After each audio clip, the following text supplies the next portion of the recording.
Aujourd'hui, un ostéopathe en mauvaise posture.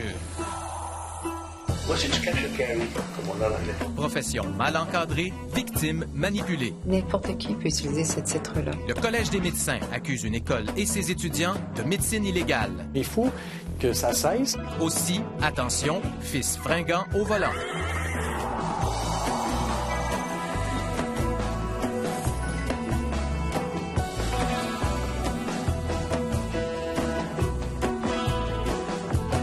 Bienvenue à La Facture. Il y a 1700 ostéopathes au Québec qui accomplissent 3 millions d'actes ostéopathiques par année et de plus en plus de gens ont recours à leurs services. Mais il y a un problème. Certains d'entre eux ont une formation poussée et d'autres non. Et le problème est le même dans plusieurs provinces au Canada. Cette disparité chez les ostéopathes est dangereuse parce qu'elle est invisible pour les patients. L'ostéopathie, une thérapie manuelle qui soulage. C'est une médecine douce, puis je pense que dans certains cas, ça peut aider. Maux de dos, muscles endoloris. Mais qui peut être ostéopathe? On pourrait, vous et moi, probablement, se partir une école d'ostéopathie. Des mains qui soignent, mais qui peuvent blesser.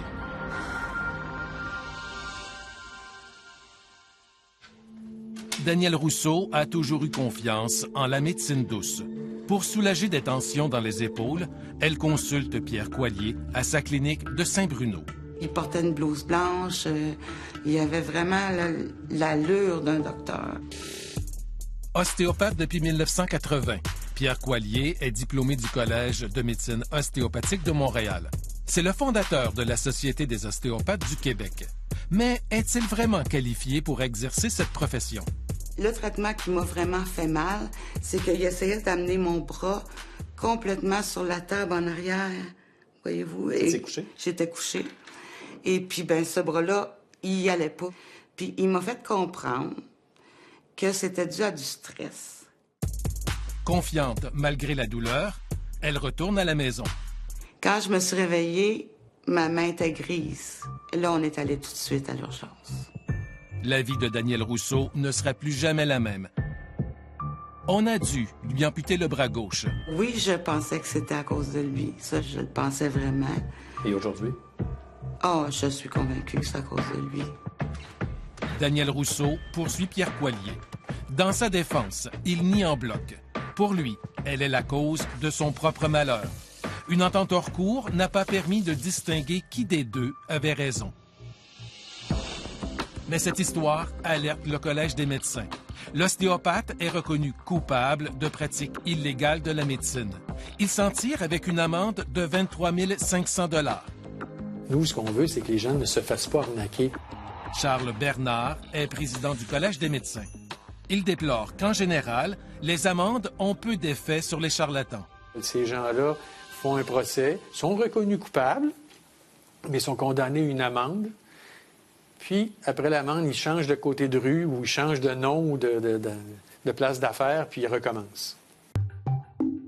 Si Pierre Coallier a pu exercer son métier aussi facilement, c'est qu'il n'y a pas d'ordre professionnel pour les encadrer. Ce qu'ils font au Québec, est-ce que c'est autorisé ou pas? Ce n'est pas autorisé actuellement parce qu'ils n'ont pas d'encadrement, puis il n'y a pas de cadre légal pour permettre ce genre de gestes-là. Et pourtant, les ostéopathes prolifèrent. On en dénombre maintenant environ 1700 au Québec, répartis dans 7 associations. Malgré cette absence d'encadrement, la profession est tolérée.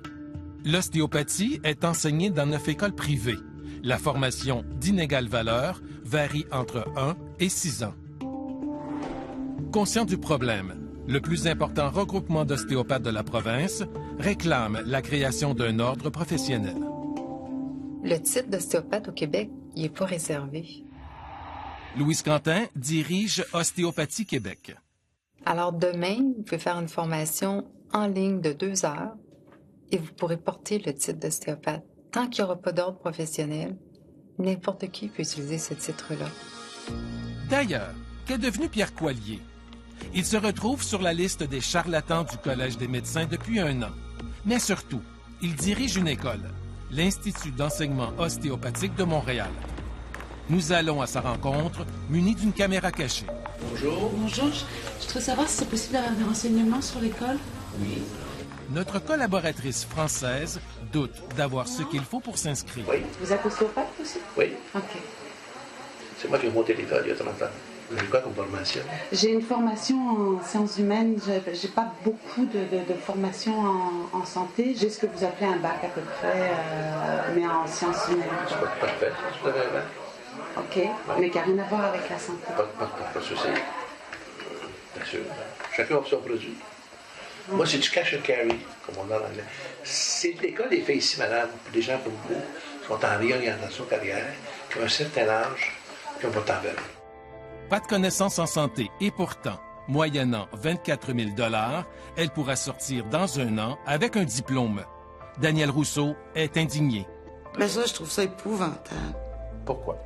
Ben, s'il leur montre ce qu'il m'a fait à moi, les autres, les jeunes, vont le refaire à d'autres. Moi, mon but, c'était de l'arrêter. J'ai tant pas réussi. C'est pas... Au contraire, ils vont se multiplier. Ça veut dire qu'on peut faire à peu près n'importe quoi. Jacques Tardif est professeur émérite à l'Université de Sherbrooke. Ce spécialiste en pédagogie a contribué à mettre en place un cadre légal en France où régnait là aussi un fouillis similaire au nôtre. Une formation en ostéopathie, c'est sérieux et on ne peut pas faire ça en quelques mois ou en une année ou deux. Ça prend du temps. Pierre Coallier prétend sur son site Internet que son école est reconnue et accréditée au Québec, au Canada et en Europe. C'est faux. Le ministère de l'Éducation ne reconnaît aucune école d'ostéopathie. Le mensonge se poursuit. Donc, au bout d'un an, je peux être ostéopathe? Oui. Et je peux m'installer un bureau n'importe où? N'importe où, oui. OK. C'est pas reconnu, diplômé, oui. Et c'est reconnu au Québec? Au Québec, au Canada et dans l'Union européenne. Encore faux. Le titre d'ostéopathe n'est pas reconnu. Pierre Coallier dirige aujourd'hui une école qui forme des ostéopathes. Qu'est-ce que vous réagissez à ça, vous? Moi, je trouve ça épouvantable. Épouvantable. Et c'est désolant pour le travail qu'on fait. C'est désolant aussi pour la population. C'est désolant pour les patients qui subissent ces préjudices-là. À l'école de Pierre Coallier, les étudiants reçoivent seulement 2000 heures de formation. L'Organisation mondiale de la santé recommande le double, soit 4200 heures.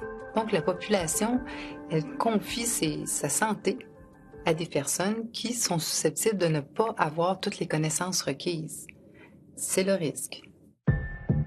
Avec aussi peu d'heures de formation, impossible pour ces étudiants de devenir membres d'Ostéopathie Québec.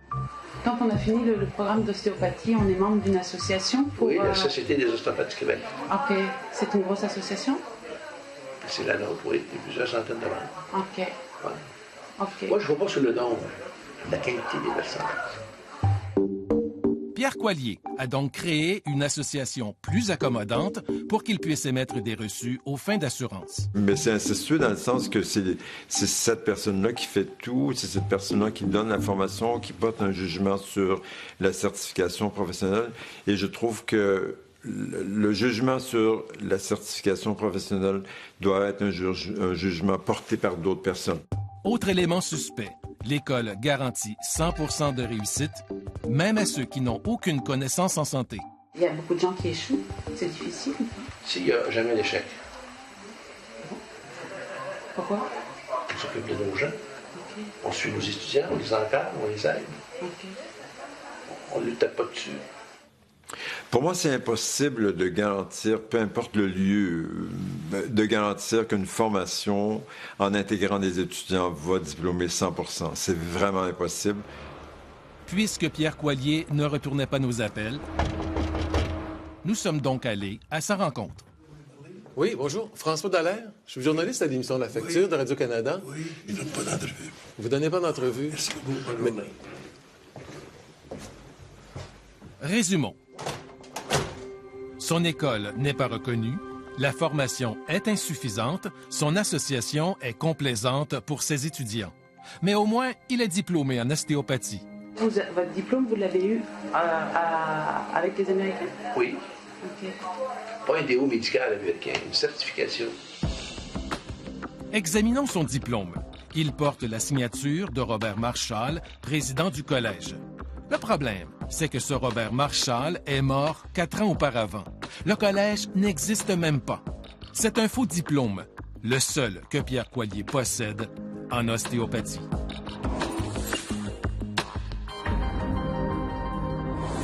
La prochaine fois que vous serez dans le bureau de votre ostéopathe, vous pourriez regarder discrètement son diplôme ou vous pourriez lui demander carrément combien de temps a duré sa formation.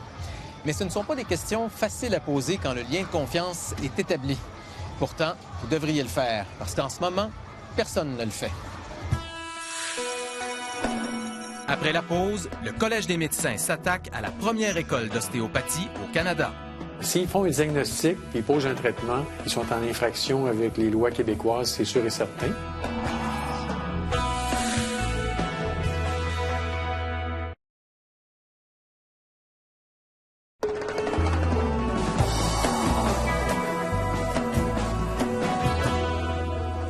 Accuser des charlatans, comme le fait régulièrement le Collège des médecins, c'est une chose. Mais aujourd'hui, le Collège va beaucoup plus loin. Pour la première fois de son histoire, il s'attaque à une école qui jouit d'une bonne réputation dans son milieu. Voyez ce que notre équipe a appris. Je ne suis pas sûr qu'ils vont avoir des carrières extraordinaires. Et l'autre côté de l'arnaque, c'est le côté financier. L'arnaque dont parle Charles Bernard, président du Collège des médecins, c'est le diplôme que décerne le Collège d'études ostéopathiques de Montréal à ses étudiants. Je pense que ces jeunes-là, de bonne foi, déboursent des montants d'argent importants, plus cher que la scolarisation même universitaire ici au Québec, pour avoir un diplôme, entre guillemets, qui va être un peu bidon. Bidon. Mais dans le sens que ça ne donnera pas accès à un ordre professionnel, à une profession reconnue. Ce collège, c'est la première école d'ostéopathie au Canada. L'institution rencontre les normes de l'Organisation mondiale de la santé, c'est-à-dire qu'elle offre une formation de 4200 heures étalée sur 6 ans. C'est l'une des 2 seules écoles approuvées par Ostéopathie Québec, le plus important regroupement d'ostéopathes de la province, que dirige Louise Quentin. J'ai une confiance immense dans les personnes qui ont formé ces personnes-là et des personnes qui ont posé ces gestes-là. Ils sont membres chez nous et je sais que ce sont des gens qualifiés. Le fondateur du collège, Philippe Druel, a enseigné l'ostéopathie dans plusieurs villes à travers le monde et cofondé plusieurs autres institutions d'enseignement. Nous avons bâti avec notre équipe pédagogique 3 programmes universitaires, un bac en ostéopathie validé par l'Université de Wells en 2000. Les droits de scolarité sont élevés, 65 000 $ pour 6 ans de formation. Mais ce qui a attiré l'attention du Collège des médecins, c'est une publicité faisant la promotion de la clinique externe du collège. Il y avait une forme de clinique externe avec des gens qui posaient des diagnostics et des traitements avec des élèves et des superviseurs. Pour le vérifier, le Collège des médecins a envoyé des enquêteurs recevoir des traitements à la clinique de l'école. Résultat, le Collège d'ostéopathie, 2 professeurs et même 3 étudiants sont accusés d'avoir diagnostiqué des maladies, déterminé des traitements médicaux, prescrit des traitements, toutes des activités réservées aux médecins. Ils font face à 33 chefs d'accusation. S'ils font un diagnostic et ils posent un traitement, ils sont en infraction avec les lois québécoises, c'est sûr et certain. Le Collège des médecins leur réclame la somme de 372 750 $ d'amende. C'est une finissante de 5e année qui s'est vue imposer l'amende la plus lourde, 82 500 $ d'amende. C'est un peu triste, mais il faut que ça cesse. Alors nous, c'est notre façon. Le seul moyen qu'on a, c'est de les amener en justice pour les faire reconnaître coupables de pratiques illégales de la médecine. Dans une lettre qu'il nous a fait parvenir, Philippe Druel, le président du Collège d'études ostéopathiques de Montréal, s'en est pris aux propos qu'a tenus Charles Bernard sur la valeur de son diplôme. Nous pensons que soit le président du Collège des médecins est mal informé ou qu'il est de mauvaise foi. Il est normal que nous avertissions nos élèves des progrès et des étapes vers la profession. Dire ou mettre un doute dans les esprits en disant qu'il n'y aura pas de profession en ostéopathie est un manque d'honnêteté. Le fondateur de l'école, les enseignants et même les étudiants ont refusé de nous accorder une entrevue, mais ils contestent les allégations. Les ostéopathes ne sont pas des charlatans. Les ostéopathes ne font pas de la médecine. Ils ne sont pas des substituts de médecins. Ils font pas semblant d'être des médecins, c'est des ostéopathes. Ils sont tous membres d'Ostéopathie Québec, l'organisme qui milite en faveur de la création d'un ordre professionnel. Mais où est la limite qui sépare l'ostéopathie de la médecine? Pour Louise Quentin, la séparation est nette. Ils ne font pas de diagnostics médicaux, ils ne font pas de traitements médicaux. Ils font des traitements ostéopathiques et ils font une évaluation ostéopathique. Ce que la poursuite reproche à l'école, elle pourrait le reprocher à l'ensemble des ostéopathes de la province. C'est sûr qu'on ne peut pas poursuivre tous les ostéopathes, mais ceux qu'on poursuit, qui sont sanctionnés, au moins ils font la manchette, puis ça réveille un peu la conscience des gens. Le Collège des médecins se défend d'agir en corporatiste. Les médecins sont en faveur des ostéopathes, en autant qu'ils aient une formation médicale. Quand les gens font des diagnostics et des traitements, qui n'ont pas la formation, c'est pas du corporatisme, c'est de la mise en garde qu'on veut faire à la population. Ces accusations surviennent alors que l'Office des professions s'apprête à recommander au gouvernement ce que doit être le statut professionnel des ostéopathes. Philippe Druel souligne que depuis 2008, son école ainsi que le Collège des médecins ont travaillé ensemble pour la création d'un ordre professionnel. Nous aurions espéré que toutes les démarches pour la reconnaissance de la profession se fassent dans la sérénité, sans attaque de dernière minute. Un ménage s'impose. Le seul qui peut contribuer à améliorer la pratique de l'ostéopathie, c'est le gouvernement. Ça va aider parce que ça va faire la preuve que s'il n'y a pas d'encadrement, il se passe du n'importe quoi. D'une certaine façon, ça peut que servir la cause de l'ostéopathie, peut-être des événements malheureux comme ça, pour faire avancer et faire reconnaître l'ostéopathie au Québec.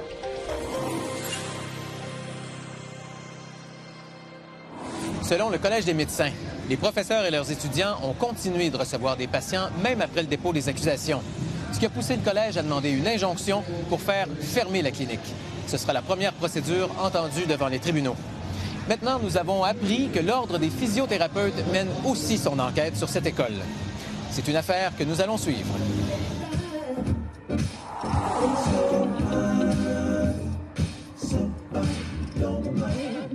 En 2015, nous vous avons présenté un reportage qui vous racontait l'histoire de Simon Busque, qui s'était fait implanter 2 prothèses de hanche, métal sur métal, à large tête, conçues par la firme Biomet. Il a eu tellement de problèmes après la pose de ces implants qu'on a dû les lui enlever pour les remplacer par des implants traditionnels. M. Busque n'est pas le seul à avoir eu des problèmes avec ses prothèses. Il est le représentant d'un recours collectif contre Biomet au Québec. Mais un autre recours collectif existe aussi en Ontario. Il y a eu du nouveau. Biomet a obtenu que ces 2 recours collectifs soient regroupés. Le recours collectif québécois a été suspendu et les Québécois sont maintenant représentés par le recours collectif ontarien sans aucune autre formalité.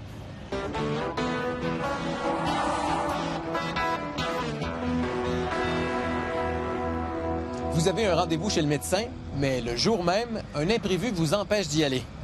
Lors du rendez-vous suivant, la clinique vous réclame 30 $. Alors, vrai ou faux, un médecin a le droit de vous imposer des frais parce que vous avez manqué un rendez-vous. La réponse après la pause.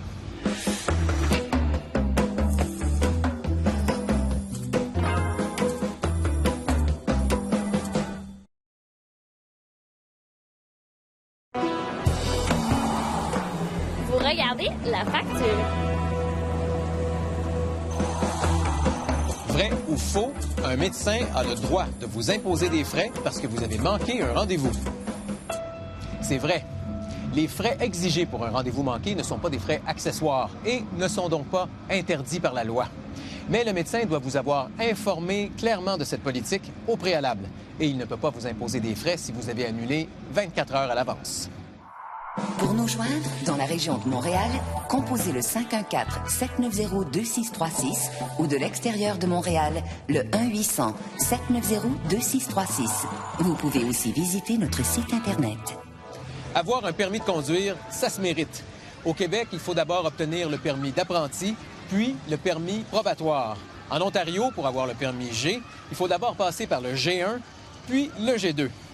Quand votre enfant est enfin prêt à partir avec votre auto, il vous reste encore une petite chose à faire. Voici le fin mot de l'histoire. Alexis vient d'obtenir son permis de conduire. Il demande tout de suite d'emprunter l'auto de son père. Papa accepte. Ah oui. Alexis est tellement fier. Mais alors qu'il traverse une intersection, un véhicule brûle son feu rouge et vient le heurter. Alexis sent confusément que ce qui vient de se passer ne fera pas plaisir à papa. Il a vu juste. En plus, quand le père téléphone à l'assureur, celui-ci refuse de le dédommager au complet parce que le père n'a pas pensé à ajouter son fils comme conducteur occasionnel. La logique de l'assureur, s'il avait su qu'Alexis conduirait l'auto, il aurait augmenté la prime de 25 % parce que Alexis est un jeune garçon inexpérimenté. L'assureur décide donc de réduire de 25 % le montant qu'il va payer pour son accident. À papa de payer le reste. Le fin mot de l'histoire. Vous avez un nouveau conducteur fringant? Appelez d'abord l'assureur et retenez votre poulain en attendant. Recevoir de vos nouvelles, ça nous fait toujours plaisir. Alors, que ce soit par notre page web ou par mon compte Twitter, n'hésitez pas à nous écrire. C'est tout pour la facture. Je vous laisse avec un extrait de notre prochaine émission. Cloche de vêtements trompeuse. Où vont les accessoires et les vêtements qui sont déposés dans cette boîte? Organisme communautaire menacé par le privé. Vous voulez aider notre communauté? Sachez où est-ce qu'il faut aller donner. Et ça passe sous le radar de la ville. On ne fait pas cette vérification-là. À qui va l'argent? On n'a aucune idée.